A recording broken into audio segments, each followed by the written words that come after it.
In his first letter to the Corinthian church, Paul talks about something that I think can encapsulate most of this Greek pilgrimage, talking about how the Greeks were such lovers of wisdom that it almost became blinding to them at times. Let's jump right into things. Where is the wise? Where is the scribe? Where is the disputer of this world? Hath not God made foolish the wisdom of this world? For after that, in the wisdom of God, the world by wisdom knew not God. It pleased God by the foolishness of preaching to save them that believe. St. Paul might have seemed foolish to some, even now, for what he did. For the Jews require a sign, as many people nowadays do, and the Greeks seek after wisdom.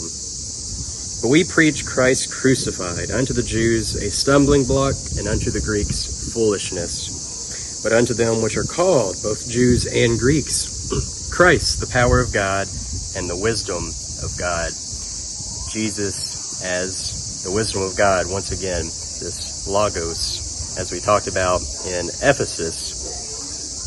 And so, this is true wisdom, faith.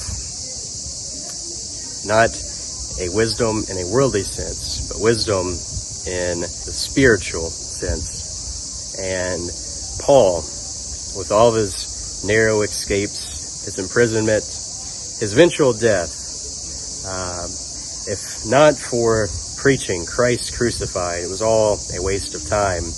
But he became known as this apostle of apostles, the apostle to all nations, because he had such love for other people as Jesus on the cross had love and has love for us now.